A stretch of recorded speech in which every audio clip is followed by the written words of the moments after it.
know what I'm saying?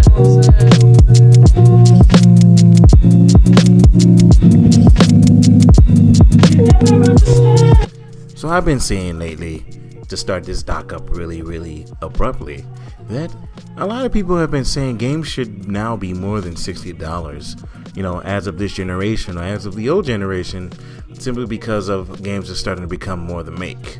And I have a couple of quick rebuttals to kind of put that shit out of here. First things first that I want to genuinely get the hell out of here is this.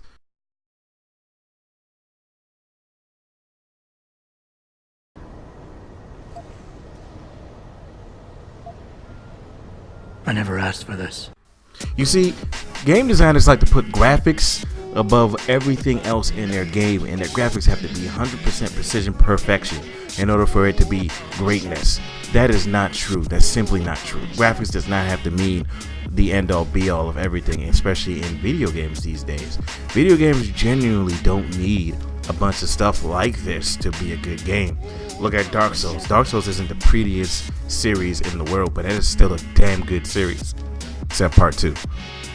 Look at Metal Gear Solid 5. Still a damn good game. Granted, half of the story is kind of messed up. Look at half the games out there, like Gears of War, the first one. I don't like the second or the third one as much, nor do I like Judgment at all. But look at these games. Look at the games and tell me that they do not look damn good, even for their time, and they're still very fun. Undertale is a fun game. Sultan Sanctuary is a fun game. Persona 5 is a fun game. The new Spider-Man not only does have good graphics, but it looks really fun. Grand Theft Auto 5 still is good and it's fun. Now, when they say that games are costing too much, part of the reason is because they're trying to make graphics an overall thing. Look at both Rise and The Order. Rise and The Order are games that aren't particularly good, but at least their graphics are freaking pristine.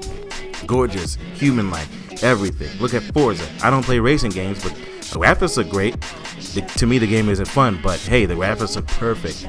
There are games out here that don't have the greatest of graphics, like Vampire or Persona.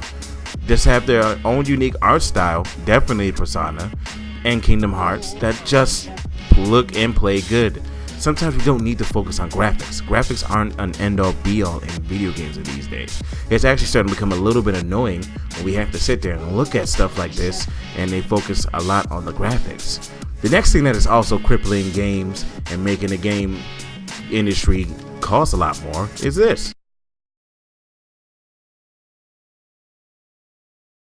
Awakenings! Peter, I'm not sure that's Awakenings! You're gonna hurt him if Awakenings! Maybe you guys can remember when the Ubisoft CEO definitely stated, he wants to make every game that's created from the here an open world type of game. A game that is so big, that's bigger than the last game. No one again asks for this. No one asks for anything like this. No one asks for this. No one says they want this. You are purposely making games like this. Look at Hellblade, Senua's Sacrifice. That type of game genuinely looks good. It plays good too. I'm not really personally going to say that it plays perfectly or anything. It has its flaws. Still a good game. I will still recommend it to a lot of people. Hell, Shadow Tactics Blades of the Shogun is one of my favorite games of last year, and I can genuinely tell you the game does not look good and it's not that big, but it's a fan-fucking-tastic game. But yet people don't want to hear that, or CEOs don't want to hear that. They want open world games, large maps, everything photographically good, everything perfection. But you get games like Horizon that not only look good but play fantastic, and the map is actually adequate. At the same time, you got the games like Max Payne or an on-rail shooter who plays fantastically and is a short game. It did not take that much to make. The perfect game for this is Hellblade though. Hellblade, it's a $30 game and it didn't take them too much to make the game. It is one of the perfect examples and prime examples of why games don't need stuff like this. Games don't need anything like that to be a good game. Because publishers tend to make these games so grandiose that they're like, oh, we need this much to make our game back. We need this much to make it back. We need this much to make that back. The games could be costing millions of dollars, but they need to make billions back. Doesn't make any sense. You need to calm that down, game industry. And the next and final thing that is actually starting to kill a lot of video games these days.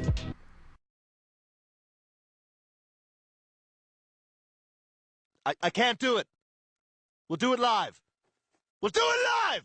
Fuck it. Do it live. I'll write it and we'll do it live. Live services. Now, the fact that every game company is now moving to live services is not only dumb to me, but it truly proves that they don't know anything about the consumer. Now, there are only few game designers that know about the consumer. CD Projekt Red, Atlas, hell, freaking NIS America.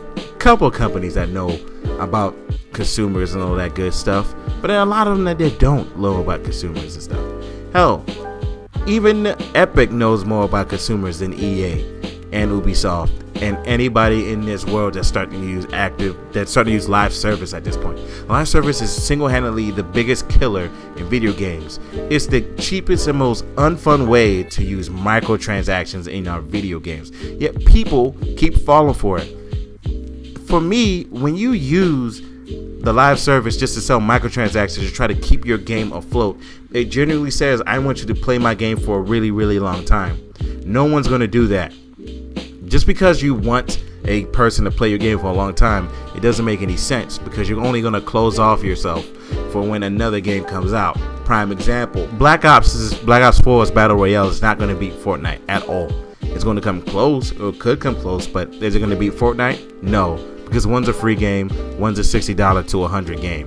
Games should not cost more money just because you decided, not we, you decided to increase the budget and prices of your game. Hence why games at this point, like Smash Brothers, are going to outsell half the games out here in America. Because games like that truly embody what the people want. Nobody wants to play no goddamn super good looking game if one, it's not fun, or two, if the game is $70 on release. Get out of your goddamn minds.